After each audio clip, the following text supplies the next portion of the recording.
अनुग्रह लघु मनन में आप सबों का हार्दिक स्वागत है। मैं आपका भाई अजीत होरो। साथियों, आज हम मनन करेंगे गिनती नामक पुस्तक, उसका 13वां अध्याय और उसके 33वें पद पर। यह थोड़ा अनकॉमन पद है। मैंने अनकॉमन इसलिए कहा कि अक्सर इस पर विचार नहीं होता है, पर आइए आज हम इस पद की गहराई में चलें। यहां ऐसा लिखा है, हमने वहां नपीलों को अर्थात नपीली जाति वाले अनाक वंशियों को देखा, और हम अपनी दृष्टि में तो उनके सामने टिड्डे के समान दिखाई पड़ते थे। मित्र, ये उस समय की बात है, याद कीजिए, जब मूसा ने 12 जासूसों को कनान देश का भेद लेने के लिए भेजा था। इन 12 लोगों में यहोशू और कालेब भी थे।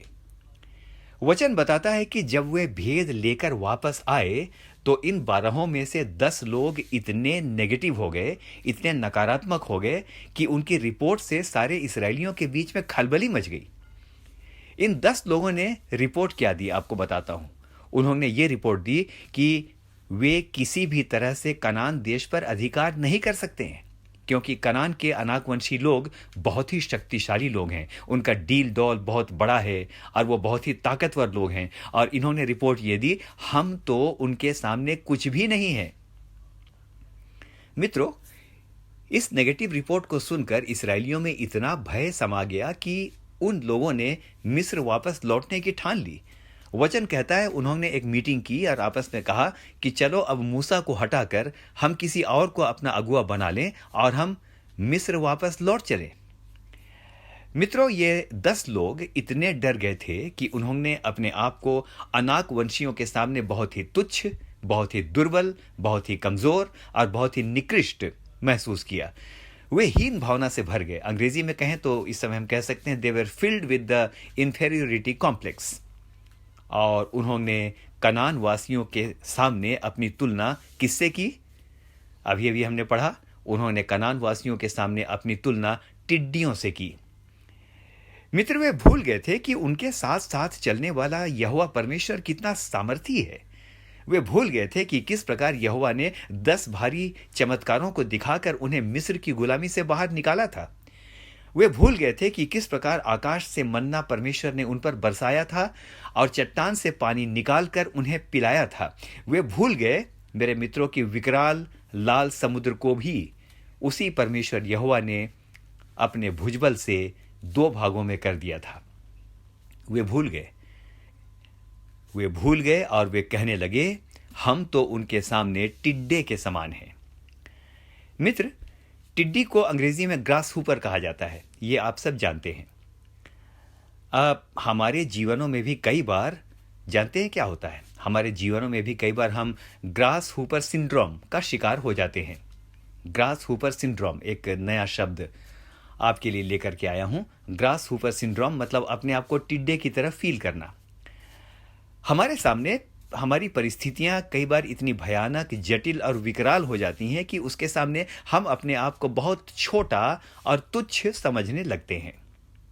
वचन बताता है कि लाल समुद्र का कद इतना बड़ा था कि मूसा ने अपने आप को टिड्डे सा महसूस किया और वो मुंह के बल गिरकर दोहाई देने लगा। गोलियत का कद इतना बड़ा था, इतना ऊंचा था कि इस्राएली सेना ग्रास हुपर सिंड्रोम का शिकार हो गई। मेरे मित्र, आपसे इस समय कुछ कहना चाहता हूं। क्या आपको भी ऐसा ही लगता है कि आपके जीवन की स्थितियां और उनका कद इतना विकराल हो गया है कि आप उसके सामने स्वयं को बहुत छोटा, असहाय और तुच्छ महसूस करते हैं?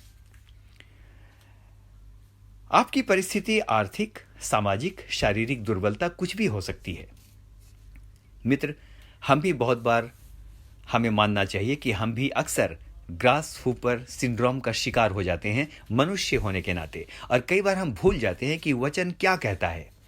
आइए सुनते हैं कि वचन हमारे लिए क्या कहता है। यदि इस समय आप अपने आप को छोटा और तुच्छ और निकृष्ट और कमजोर यदि आप महसूस कर रहे हैं, तो इस समय आपको बताना चाहता हूं कि इस पद को जब आप सुनेंगे तो मैं विश्वास करता हूं ग्रास हुपर सिंड्रोम से हम बाहर निकल पाएंगे।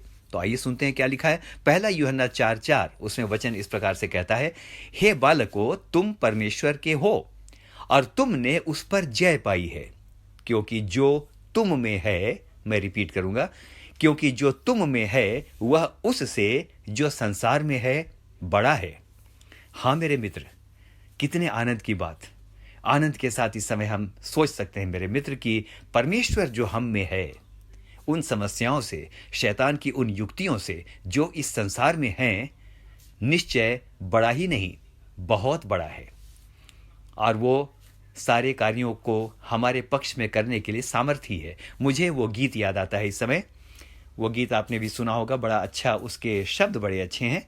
और शब्द ये है, ये मत कहो खुदा से मेरी मुश्किलें बड़ी हैं, उन मुश्किलों से कह दो मेरा खुदा बड़ा है। हालेलुया। मेरे मित्र, ये सच है कि परिस्थितियों के सामने हम कई बार वास्तव में बहुत छोटे हो जाते हैं और हमें लगता है कि सचमुच हम कुछ भी नहीं कर सकते हैं।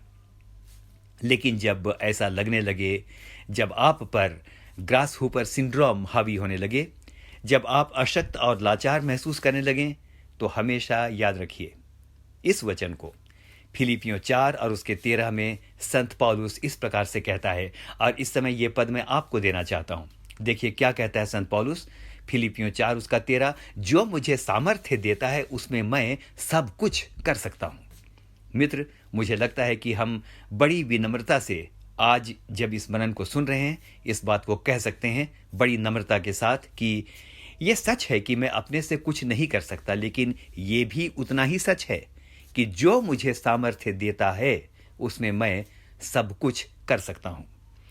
मित्र, इससे पहले कि आज के मनन को समाप्त करें, मैं आपको बताना चाहता हूं, शैतान का सबसे पहला हथियार है आपको हतोत्साहित करना, आपको बताना कि आपसे कुछ नहीं हो सकता, आपको बताना कि आपकी पारिवारिक परिस्थितियां ठीक नहीं हो सकती, आपको बताना कि आपके बच्चों के साथ अब कुछ भी अच्छा नहीं हो सकता।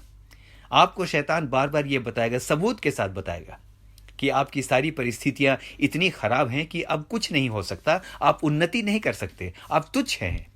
शैतान आपको बार बार बताएगा कि तुम इतने गिर गए हो और तुम्हारे पाप ऐसे हैं कि वो किसी भी हालत में क्षमा नहीं हो सकते, गिल्ट के अंदर जियो।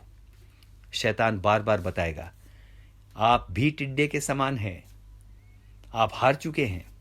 शैतान बताएगा आप हारे हुए हैं। लेकिन मित्र, याद रखिए, रोमियो 8 और उसका 27वां पद इस समय सिर्फ आपके और आपके लिए है। और यहां इस प्रकार से लिखा है, परंतु इन सब बातों में जिसने हमसे प्रेम किया है, हम जयवंत से भी बढ़कर हैं।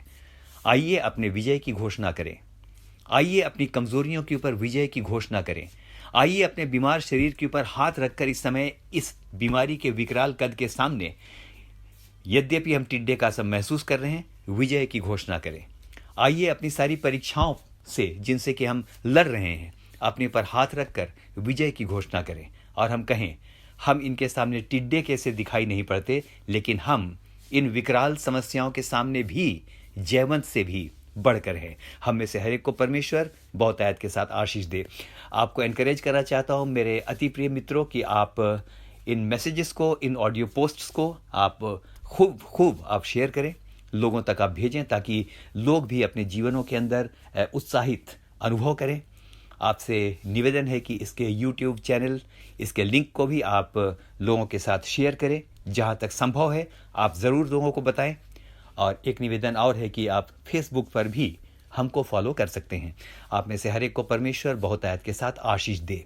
तो मैं धन्यवाद करता हूं कि आज वो दिन है जब हम अपने जीवन में इस बात की घोषणा करेंगे कि यदि कोई ग्रास हुपर सिंड्रोम हमारे जीवनों में हावी हो रहा है, तो हम यीशु के नाम पर इस ग्रास हुपर सिंड्रोम के ऊपर जो एक मनोविकार है, जय की घोषणा करते हैं।